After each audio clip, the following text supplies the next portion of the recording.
we are. Listen, I'm going to have to sort out this bag. 2 weeks ago, 50 Britons set off on a journey of a lifetime from Italy. They were lucky enough to have 20th century transport to help them trace the route that St. Augustine travelled 14 centuries ago across unknown lands.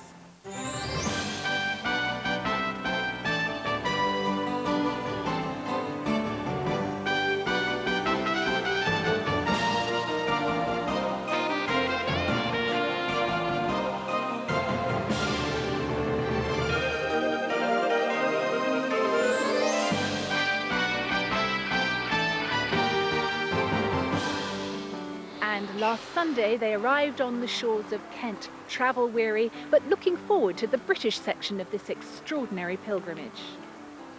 I'm looking forward to meeting all the people as we go around the country. I think a pilgrimage is always a mixture between a sort of an act of worship, a kind of practical act of worship, just actually walking the ground, along with friends. The thing I look forward to most of all in the second part of the trip is places that I wanted to go to all my life, places of real meaning.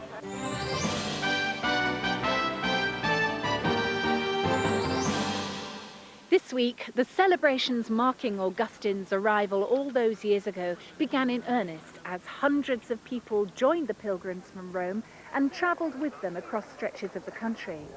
They crisscrossed the land, calling at sacred sites, ancient and modern. The event has been called Pilgrim's Way, and around 400 people have been making journeys on 5 different routes. And wherever they've gone, they've been welcomed by local Christians of every denomination who've invited them into their churches and their homes. Well, I have been trying to keep up on this pilgrimage too, and tonight I'm going to share with you my video diary of the past week as I joined the main group of pilgrims making their way from Kent up the eastern side of the country. Last night they arrived here in the city of York to be put up by local hosts. And St. Olave's Church is one of many churches in this city that have been making the pilgrims welcome. Let's go and join them all now for our first hymn, Jesus is our King.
He arrived in early summer 597.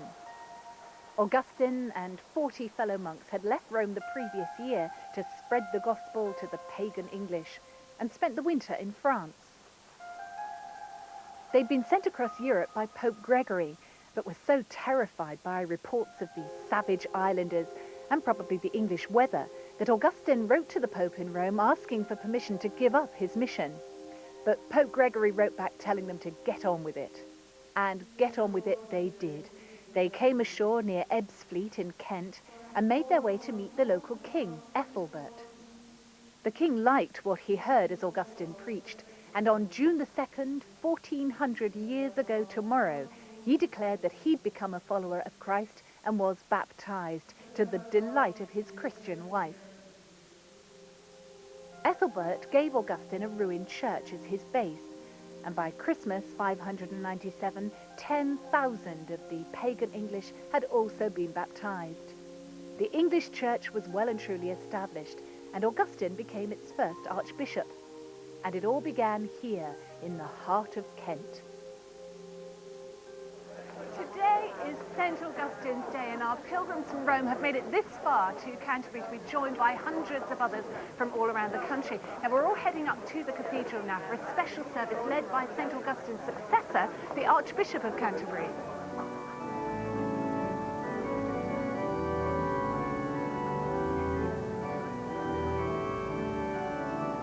Go forth on your pilgrimage, following the example of Columba and Augustine. Go in the peace of Christ. Thanks be to God.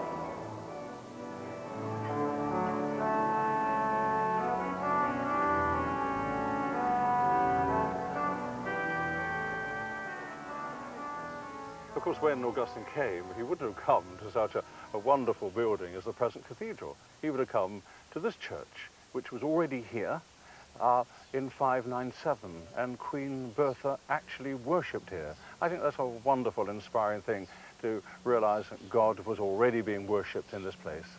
What do we know about the character of the man that you still draw inspiration from today?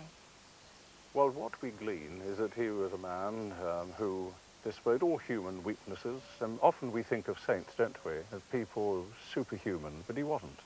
He was a man who knew fear. He retreated, he wanted to go back, because, I mean, coming to preach to the wild English was something. I see him as an archbishop who's a missionary, and I regard my work as essentially that of being a missionary archbishop in my generation.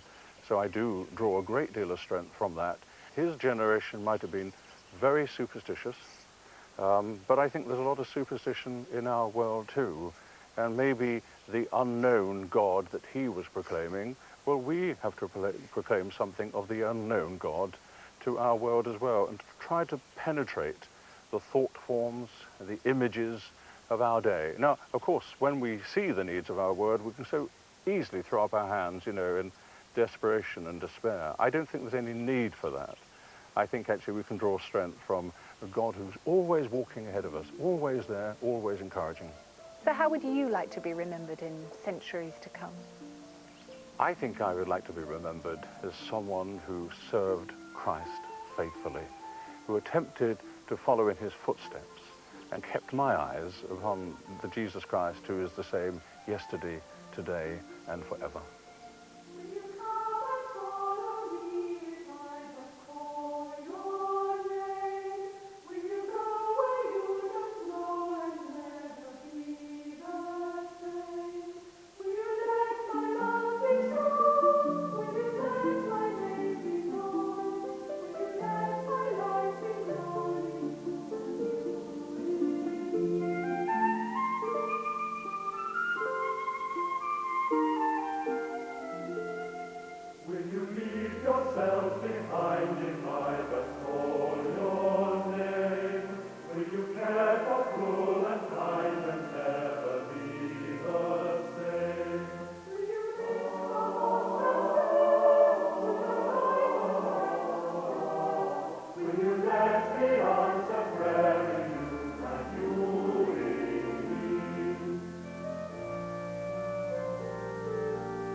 Last night, a fairly happy band of pilgrims arrived here on foot at Aylesford Priory, just north of Maidstone.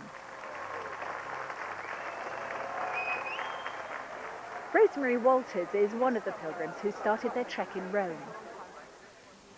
Well, I've had a wonderful time. I'm not a very intrepid traveller, I don't think. I really do rather like my own creature comforts. So I suppose I was probably more worried about the domestic arrangements than anything else. And I'm not ever so keen on foreign food either. So I wondered about those kind of things before I went. But in the event, that didn't matter at all. Everybody will need a belt. And then you see you can hitch it up to make it more the right size. In my work with children at Canterbury Cathedral, I've been trying hard this year to give them the sense that they're part of a historical and religious tradition. I've been particularly trying to emphasize that Augustine had this message, this good news that he felt would change people's lives, that he wanted to bring to them. And despite the dangers and difficulties, he was determined to carry on. And so therefore really challenging them to think, what is it that's important to us? What do we believe in? And the fact that we've got to be bothered to get up and do something about it. I moved to Canterbury fairly recently and felt very much that I'd left my home and my friends behind and was going somewhere unknown. And so I suppose in a sense I sympathise with Augustine, not knowing what was waiting for him when he arrived at his destination. And to begin with, it can feel very alien and very strange to be in a different place, to have uprooted yourself and to feel that you don't belong. But I think the whole experience has taught me that the journeying was worthwhile and that I have the confidence to make a fresh start in a new place, and that it is possible to put down roots, particularly with your local church community, and to make friends and to feel that you can begin again in a new place.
Well, here we are, we're halfway through the week and we are still enjoying ourselves, aren't we? Yes! Well, so far we've travelled by coach, by sea, by foot, by train, and now we're on the river.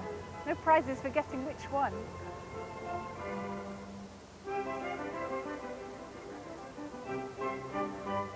It's a day of strolls through the city and garden parties. I've already had one of those conversations saying, have you walked all the way from Rome? And they said, no, we came by tube from Victoria. Yeah, that's true. Yeah. And a chance to meet one or two famous people, including novelist and broadcaster Melvyn Bragg, whose latest novel is about the early church in Britain. Well, the fascination for me about Christianity in the 6th and 7th century, especially in this part of the world, on the islands in which we live, is that it survived at all. It had left these islands. We were pagan or barbarous. We were in a terrible condition and nobody minded very much. Christianity was just one of several small, insignificant religions. And it's extraordinary that it came back at that time with men and women of such force and such personality and such strength. They're extraordinary people. And they not only brought back Christianity, which in the hands of good people has done an enormous amount of good, but they brought back scholarship, they brought back all sorts of organization, they brought back art, they brought back learning. And that's what fascinates me. They brought us out of the Dark Ages in a critical time in our history. The book is called Credo, I Believe. What do you believe?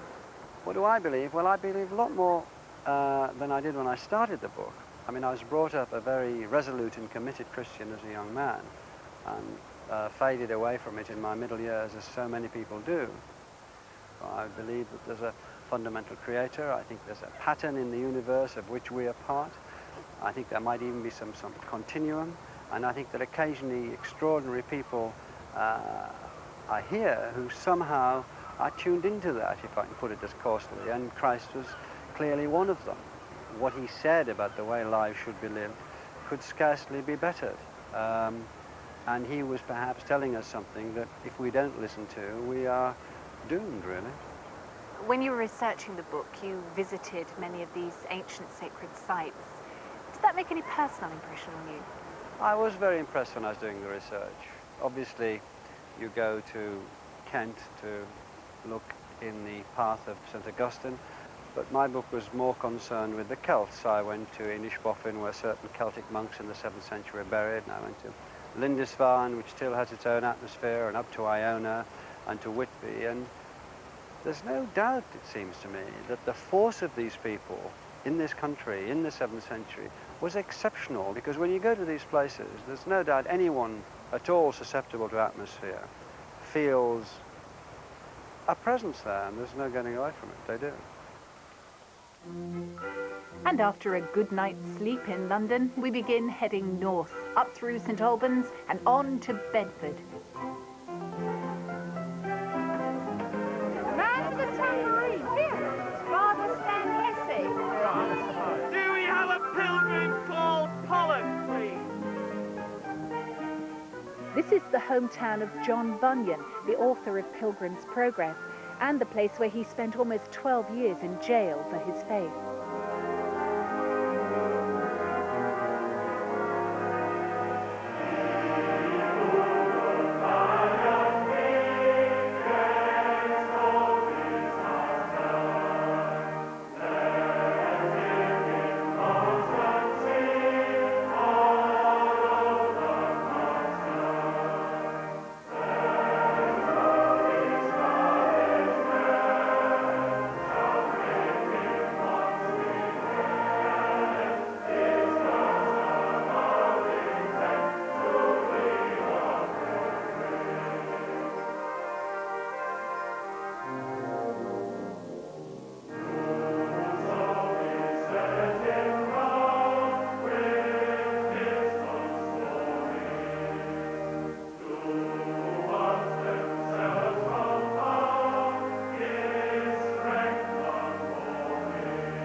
morning everybody, welcome aboard. My name is Des. And we're going to have a pleasant day. What I think I found most amazing as we've come along has been the extraordinary warmth of welcome that we've received wherever we've been. I'm just thrilled by the whole idea of making a journey through history and geography. We trace our Christian roots of Christianity in this island. We've had a lot of pomp and ceremony, but the thing that touched me most was the people that I've met on the way. The ordinary people that have wished us well, the applause that we've had and the good wishes, especially as we marched through London. It was absolutely fantastic. I have no idea where I'm sleeping tonight, not even sure which town it's going to be in, and certainly no idea who's going to be giving us overnight accommodation. But it's going to be there, it's going to be provided. I'm travelling with people I don't know, into places that I haven't been before, meeting all sorts of strangers who are soon becoming friends. And that, for me, is a picture of being a Christian and following Jesus. He often takes us to places that we would never dream of going to, and it's becoming quite a powerful spiritual experience for me as I travel on.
Almost at the end of the week and the last stop before York. In the shadow of Lincoln Cathedral, the pilgrims are welcomed by local churches. Jane Gordon is one of the people meeting them, but her personal journey over the last few years hasn't been such a pleasant one. In September of 1994, I was very busy, had a very active life, very involved in the church and in my work, which was great. And then I started to feel extremely tired, and my husband persuaded me to go to the doctors, and it was discovered after certain tests that I'd got leukemia, and that obviously turned our lives upside down. In the middle of all the chaos, I really felt that God was at the centre of it all, and a lot of the times I really felt that it was like I was sat on God's knee. He was that close to me. And a lot of the time I could really sense people were praying for me, and if I was having a bad day, I could sense when somebody would start praying for me, and I gained the strength from that. Day-to-day living was very hard. I wasn't able to do things at home, things that we take for granted, like ironing, hanging out the washing, washing up, very normal things that people just take for granted, and I did before also. But then came the time when I couldn't do that, so that was very frustrating and very difficult. I can remember the first time I did the washing up, it took me a whole day to wash some pots, and it seems really funny now, but I can remember that day as if it was like yesterday so vividly. One of my good friends, the very first day I was in hospital, bought me a pair of boxing gloves. And she said that every time I was having a bad day, that I was to look at these boxing gloves and to remember to keep fighting. And also that if anybody came with a very trite Christian comment, that I could hit them with them.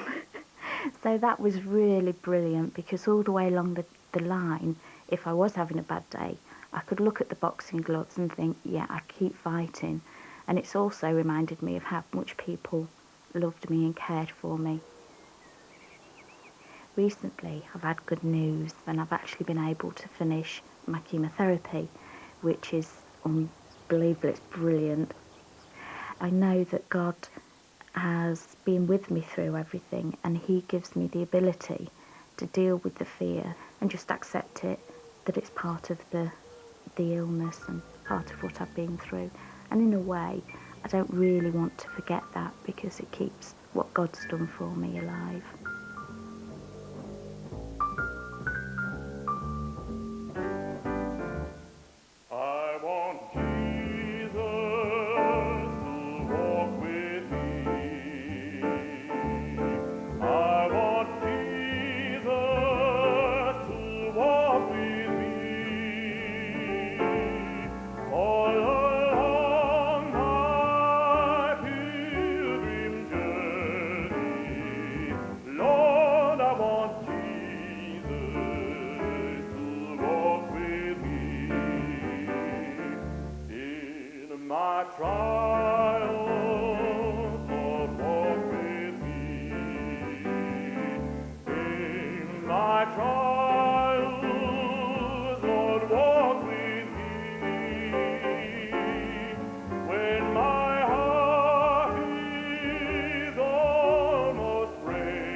Lord God, we thank you for calling us into the company of those who trust in Christ and seek to obey his will.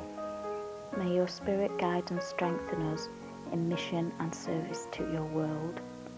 For we are strangers no longer, but pilgrims together on the way to your kingdom. Amen.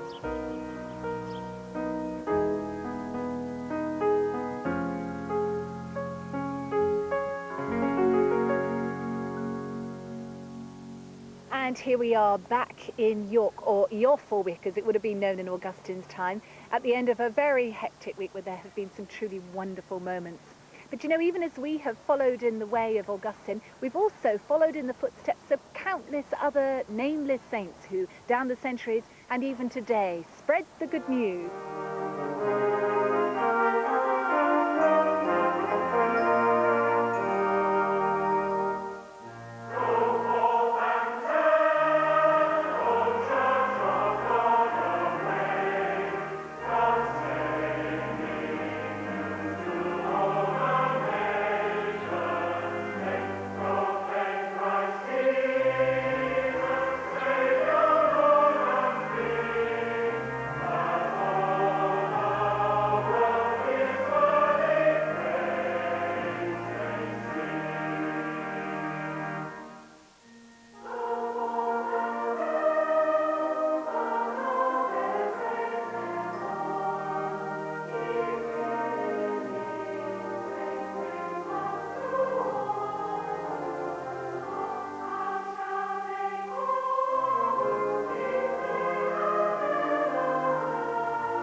Well, during the coming week, our travellers will be setting off on the second part of this pilgrimage up the west coast of Scotland towards the island of Iona, which is dedicated to St. Columba.